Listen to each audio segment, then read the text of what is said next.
You're listening to What She Said, a podcast for bloggers and creatives hosted by me, Lucy Sharif, a freelance journalist living in London.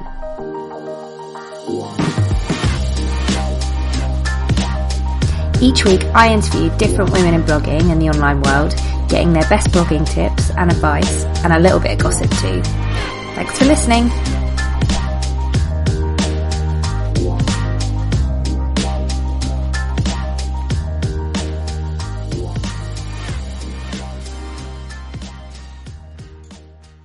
In this episode, I chat to my lovely friend Fifi, who runs the blog Whimsy and Grey. She's a complete storyteller at heart on both her blog and through her super popular Instagram. She is the absolute epitome of a picture paints 1,000 words. She's also got a few awesome hashtag projects, which she talks to me about, how they started and why she loves getting gritty with her dirty sink.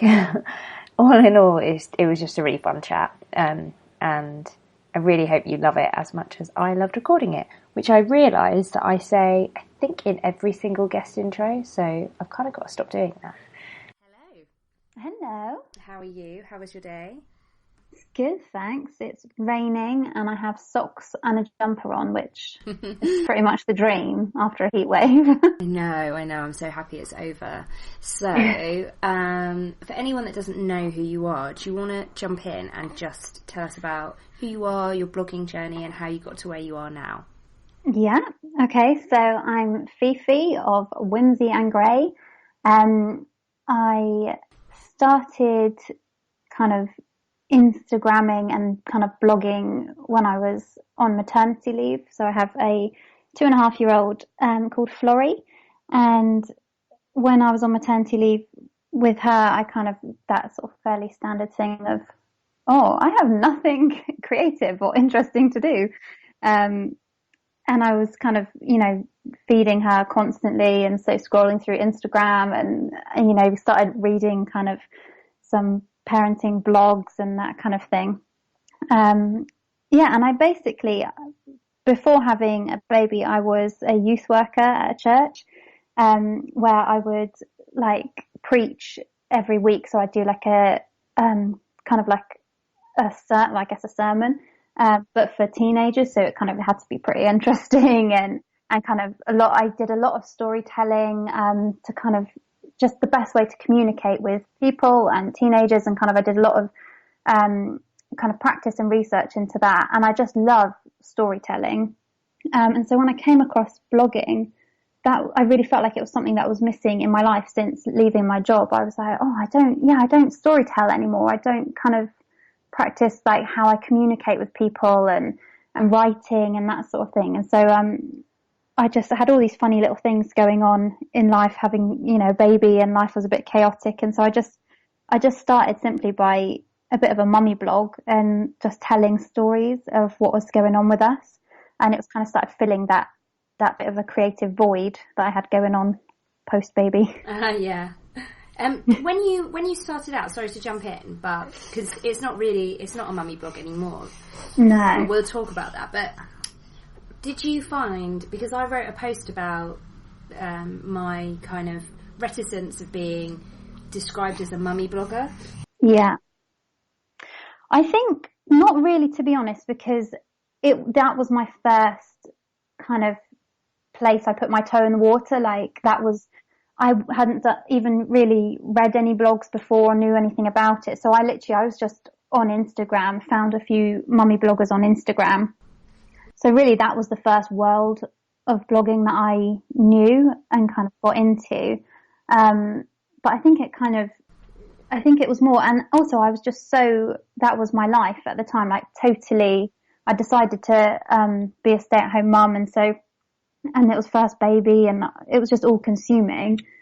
And then it wasn't until kind of a few months in, I was like, oh, actually I do have more to say now. Yeah. And I started following kind of other people who were casting the net a bit wider, and that was really inspiring. So when did you change from? What was it called? It was Fifi and Florence to begin with, and it was just about being a mum, just about us, kind of mostly for, just friends who were nosy on Facebook. Because that's what I love to read. Yeah, me too. Just nosy around into people's lives. Yeah. So I changed over to Whimsy and Grey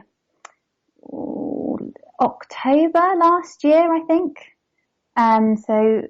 But I think already I had started to kind of weave in other areas of life, kind of just whatever I was feeling passionate about, or, a lot of kind of, I suppose, just mindfulness, like mindful living, and anything really that I got an idea in my head about, I would tend to just go with, because usually I know when I have a idea for a blog post is because I'm in my head, I'll start telling a story to somebody, like, how would I tell this if I was speaking to someone? And I'll usually just get a couple of lines of sort of storytelling, and then I'm like, right, that's a blog, and I'll just go and expand on it. And that's definitely your thing, storytelling. Yeah, that's what I love. That's what I really love. What came first, Instagram or in terms of what you love doing, what came first, Instagram or the blog? I think, I was on Instagram first, just as a private account. And so I did start, I suppose initially I started just kind of taking more photos when Florrie was born. But probably in terms of like quality content, the blog probably came first. I think most people probably have that. Yeah, because then it was kind of, I guess that for me, that side of things came easier. I had more of an experience of not even writing, but again, just kind of communicating. Yeah. And so that was what came naturally. And then it was like, right, I can learn to take better photographs, and I can kind of grow a bit creatively and get some inspiration. But I definitely found it's easier to start with what feels more natural to you. Well, that's a really good tip, actually, because I think when any new blogger starts out from scratch, they think probably they have to have the whole lot. Yeah. Like Facebook, Twitter, Instagram, everything. They really do, because I've had a few people like message me for advice and stuff, unbelievably for me. and it is like, I always just say, just start, just go for it. And I suppose it's easy, I guess, because that's what I did. Easy for me to say because that's what I did. But I'm so surprised when I meet people or speak to people who they're trying to have it totally polished. Yeah. And kind of have multiple blog posts ready to go live, like on the first day of launching it. And I find that bonkers. Yeah, because actually people tend to can only be bothered to read like one thing. Yeah. I'd say when they land on it. So if they see like tons, they're for the most part not going to scroll all the way through. So actually to kind of drip feed them in one at a time and get people kind of wanting more. But yeah, I was like, honestly, when people ask me first, I was like, just begin. Like, otherwise you may never feel ready. I don't feel ready still, and I'm just doing it. And I changed over all the formats and where I was hosting, which is everything your lovely self helped me with. Yeah, actually, do you want to talk a bit about that? Because in the past, 6 months, you've been going through a massive rebrand, and your Instagram is growing hugely, and I'll link to your website and all of your social at the end. But do you want to talk a little bit about that? Yeah. So I just started out kind of just with a WordPress.com blog, because that was just what when I Googled it, that was what came up. Yeah. On a WordPress.com. Because it was just really simple. It was almost like setting up a Facebook page or something. And it's free as well. And yeah, it's free, because you don't want to invest a load of money if you're not quite sure what you're doing. And so I started off with that, and when I got a bit more of a kind of readership and a following, I kind of felt like, I should probably try and make this look a bit more professional. And I'd really been working on my Instagram, because I've been taking, that's where we met really, with Sara Tucker from Me and Orla. I started doing one of her Instagram photography courses, and so I was really kind of upping my game in terms of photographs and kind of visual style, and my blog just wasn't matching up to that, because it was kind of just a bit of a bog standard freebie template. And so that was when we started chatting, and you helped me kind of move it over to wordpress.org. So I was self-hosted and just lots more kind of freedom with being, customizable and, looking a bit more legit. Yeah. Because you were already working with brands at that point, weren't you?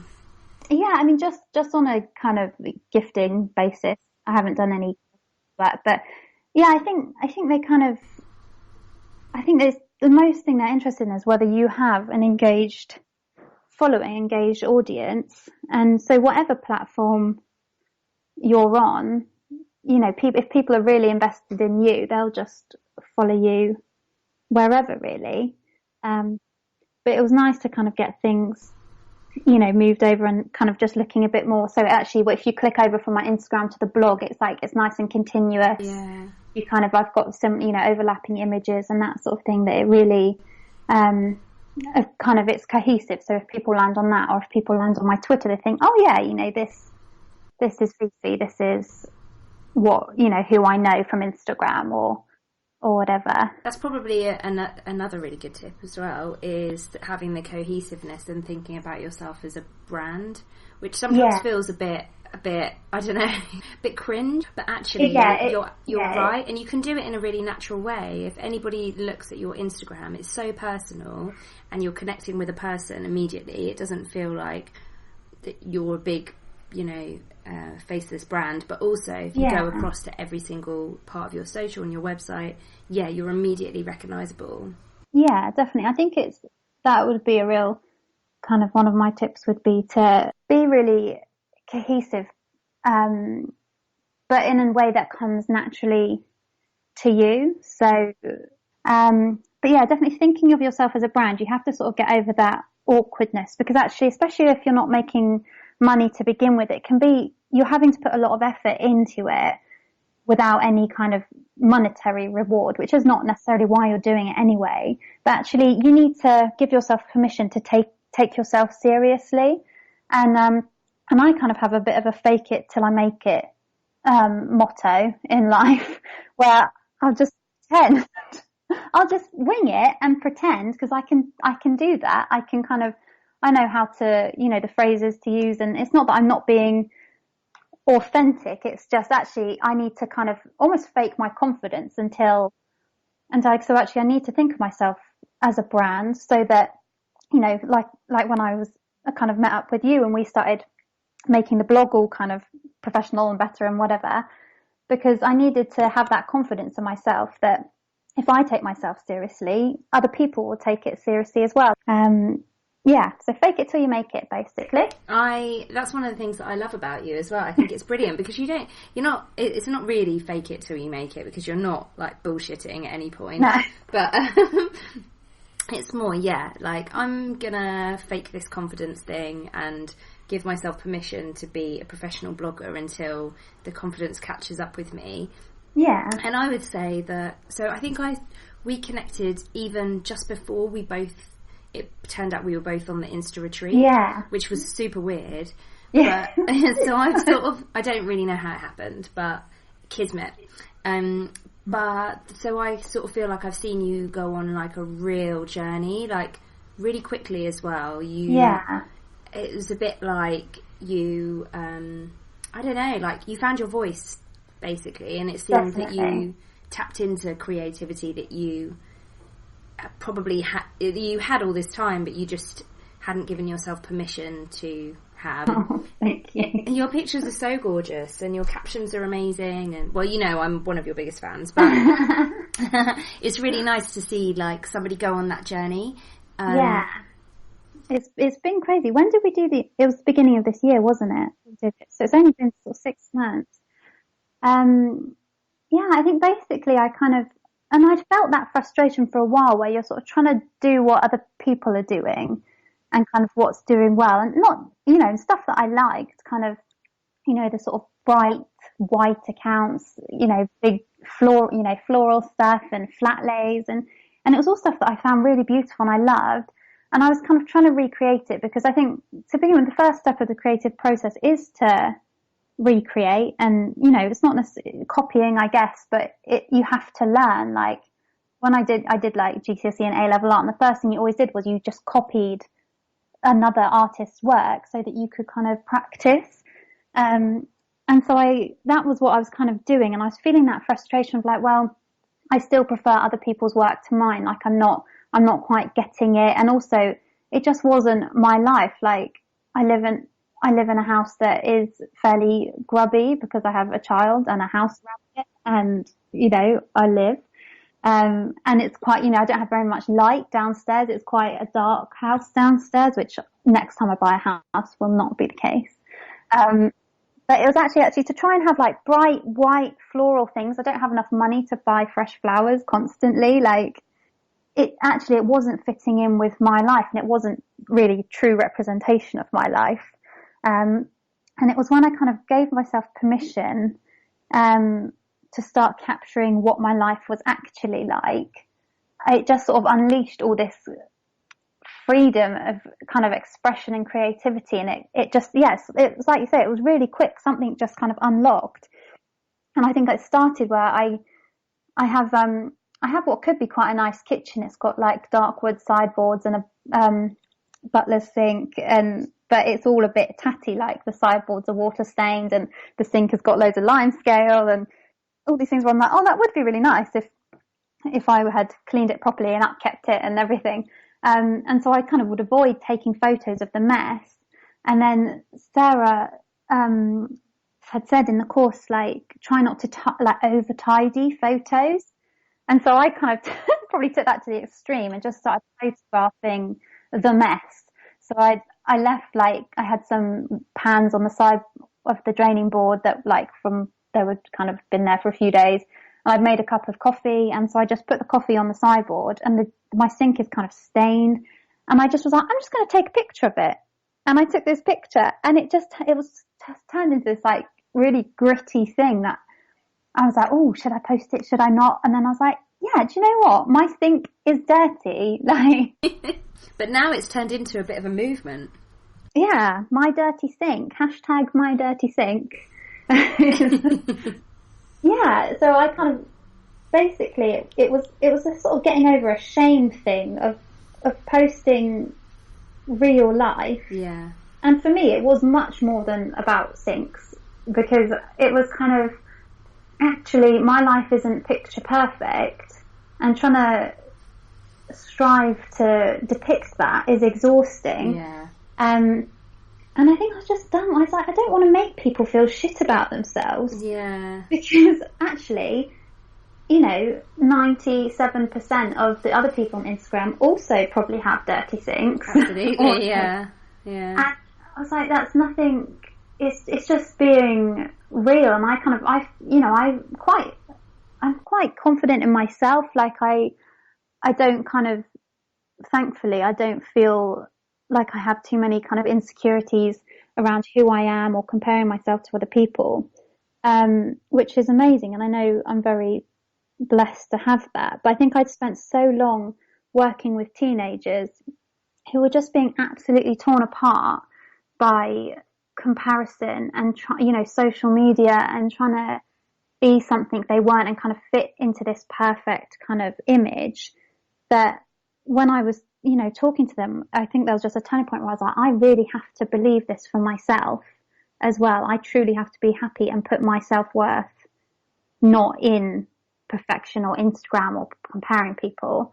And I just got to a place where I really believed that. And actually I was like, do you know what? If I take a picture of my dirty sink and there's a new mum out there who looks at it and goes, oh, thank goodness, like my kitchen's filthy too. Or, I've even managed to get out of my 6 stained pajamas this morning. Like,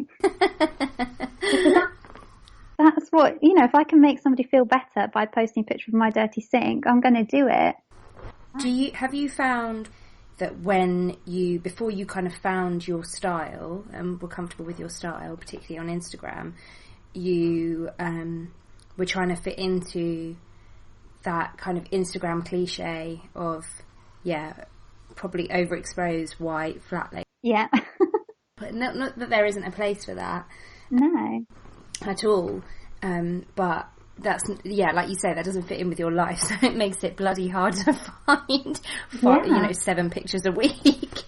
But did you find that with your writing as well? So going back to your blog, because I think that you write about really personal, but have you always felt comfortable? I think I've always felt more comfortable being quite vulnerable in my writing, or if I was speaking or whatever, because I think it's something to do with like having authority on a subject, and so I've always, been very aware that, say, like if I preach at church, I'm very young, relatively young to be doing that. Like, say now I'll preach an adult, like in the adult congregation. So it's like there are people who are like, 50, 60, 70 plus that I am effectively giving teaching and advice to.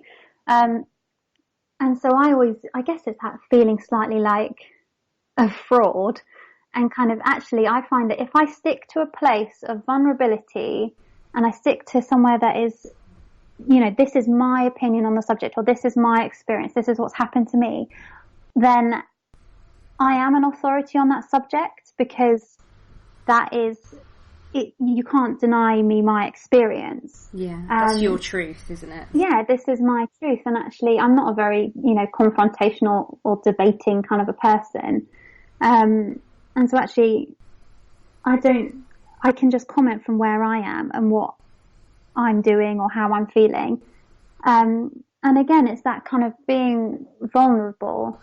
I just find it's not so much for me as it is for other people. Like, it gives permission for other people to say, yeah, I feel like that too, or I can relate to that, or actually let me think about this for myself. Yeah.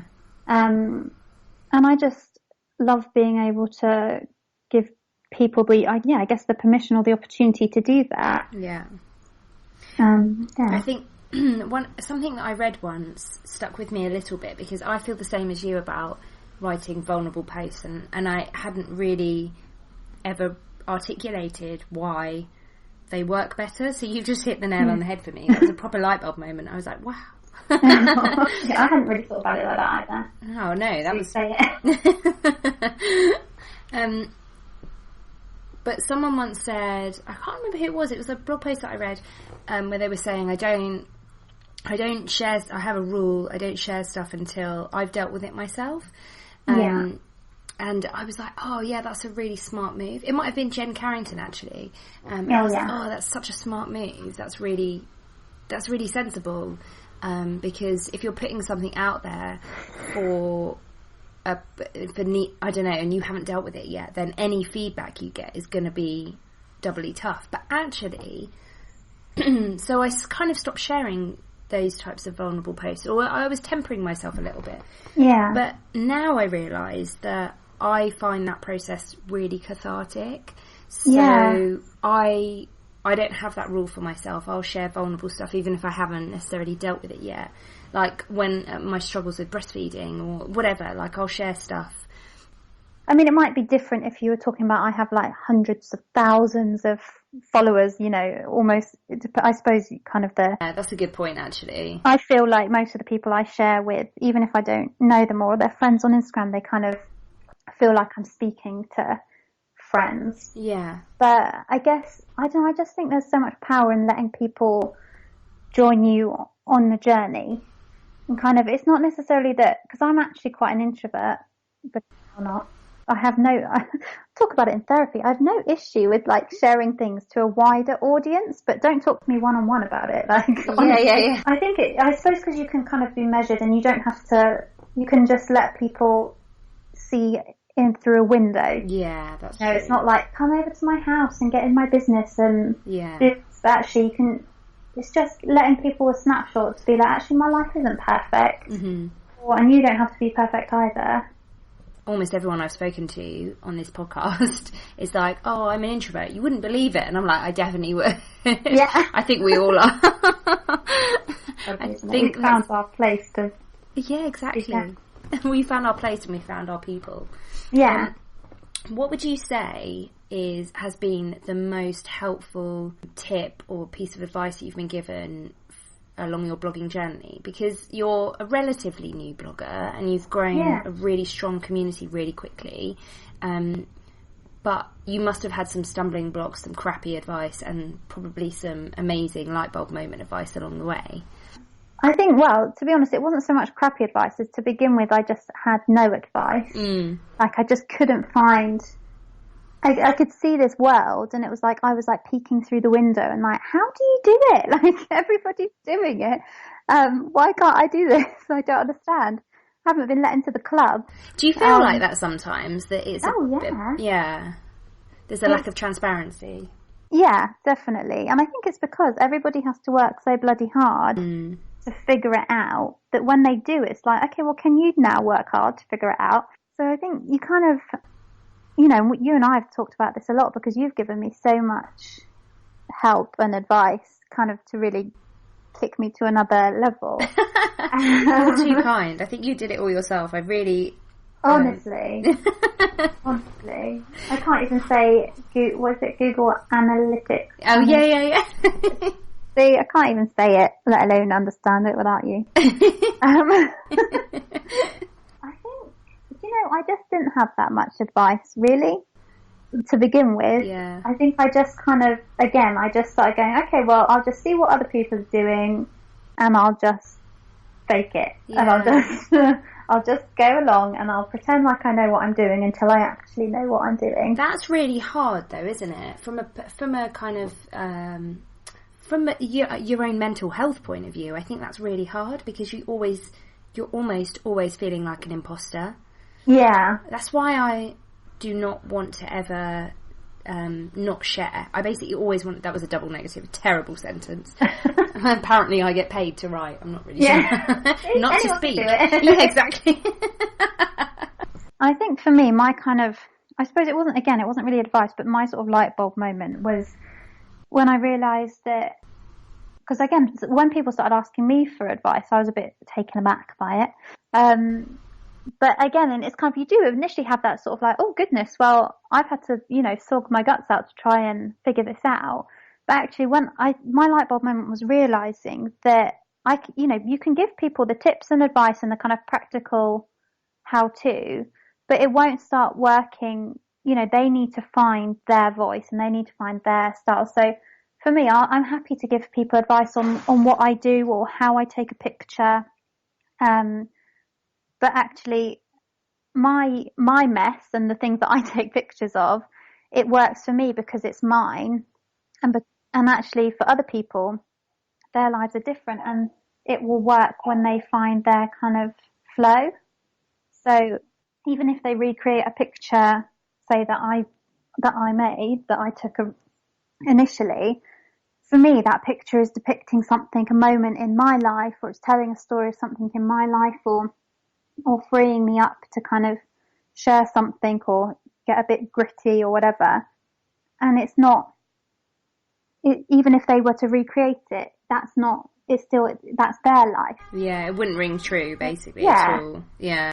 That's one thing. And that's also another really good point. When you share your knowledge of how you did well or how you found your place in Instagram, no one else is going to be able to take that away from you, because you're doing it all from a place of such authenticity that it just can't even be replicated. So you've got the hashtag My Dirty Sink, which I love joining in on because my sink is always dirty. But it's so ugly, it's so modern and gross that I have to do it in my own way. Yeah, exactly. And also the hashtag A Barefaced Project. Yeah. Did you want to talk about that? So, this is my baby. It started off because I was really yearning for something that I could kind of post, like a weekly series, because those are the kind of things that I love checking in with other people about. Like, you're like, oh, it's this day, let's go see what they're doing. Yeah. I had like this whole flash of inspiration, because I've been mulling over various different things, and I kind of felt, oh, that's a bit fake, that's a bit forced, like, will I be able to sustain that? And I just kind of been thinking about, you know, my whole ethos about, you know, not, you know, like my dirty sink, kind of how can I be transparent? How can I hate the word well, I know I love the word authentic, but yeah, I know what you mean. It's been a bit overused. It's a bit twisted in Instagram. Yeah. But I was like, yeah, how being actually authentic. Basically, at the beginning of this year, I wanted to start challenging myself, because I realised that when I first started taking kind of like, say, messy pictures, it made me feel a bit uncomfortable to post them initially. And so I wanted something that was just kind of make me feel uncomfortable. Yeah. Because I found that was where I got the best results, was when I was right outside my comfort zone. Yeah. Kind of challenging myself to do something I didn't necessarily want to do or feel comfortable with.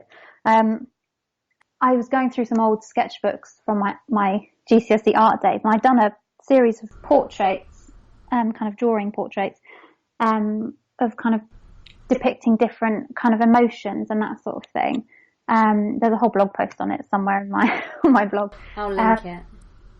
And I was like, oh, that's really interesting, actually, kind of how your face like portrays certain emotions. And I started thinking about Instagram, and I was kind of like, okay, do my photos actually depict the kind of week I've really had? And so basically I started challenging myself to take a self-portrait every week, kind of not like a selfie, but actually like set up the phone or the camera on a tripod, and just let whatever the kind of overriding emotion of that week had been, just let it kind of, I take a big deep breath and just let that emotion kind of flow through on my face.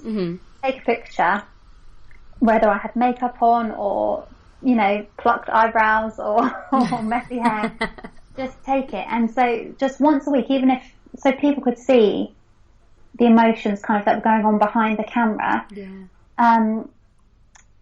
And it made me feel really uncomfortable, but I was quite excited by that, because I was like, actually, that's always where it's just going to, this is going to be something. Happens. Yeah. And I wasn't quite sure where it would go. And I kind of invited people to join in if they wanted to. You've joined in, haven't you? I have, couple of weeks. I think it's quite a scary thing for people to do, because actually it's one thing to maybe be vulnerable with your words, but then I think people have a lot of self-confidence issues with actually sharing their face. And I think I did a bit like, but actually I kind of was like, well, do you know what, I don't put my self-worth in how I look, and I don't, you know, I know that I'm an amazing person even if I have really bad skin. You know, I know that you know, and so I was like, right, okay, let's do this. And also, and it might free people up to see, well, actually, I might take some really pretty pictures. But my life isn't all fairy dandy, or it might be some weeks. Yeah, that's true. Sometimes your picture is like, I've had a really great week and I'm really happy and whatever. I have something to say. It's a slight gripe. Not with you, by the way. Good, tell me off. When people join in with hashtag projects that are really special and really beautiful and curated, like My Dirty Sink or Just a Little Whimsy, and especially a Barefaced project, or any of them, there's loads of them out there, and they just add it to every bloody picture, it really pisses me off. Oh my word, yeah, it's like, seriously people, tailor your hashtag. Yes, oh my god. If you don't read Sarah Tasker's blog, Mianola, well, you should anyway. If you're using Instagram, then you really should. But she's the queen. Yeah, she is the Insta queen. But she will always talk about, she has a great newsletter, which is a hashtag newsletter, and she curates all these amazing hashtags and shares them with her followers. And she used to put a block at the bottom of all the hashtags, so you could copy and paste them. And she stopped doing it because people would just bloody pick them up and put them in every single post, which I just think is so lazy and so disrespectful. It really, really annoys me. I don't know why it annoys me so much. I really need to calm down. Yeah, no, I'm exactly the same. I'm like, is this a thing? Don't think so. So, where can everybody find you? So I am at Whimsy and Grey pretty much everywhere. So I am easy peasy. On Instagram and Twitter and not Facebook, but Pinterest. I'm at Whimsy and Grey everywhere. Perfect. And your blog is whimsyandgrey.com, and I will link it in the show notes. Thanks for listening to What She Said. And if you like this episode or any of the other episodes, please think about giving me a lovely rating on iTunes. I really appreciate it. If you want to connect with me, head over to my blog, wanderloose.com, or hit me up on Twitter, Instagram, or Pinterest, where I'm at wanderlooseblog.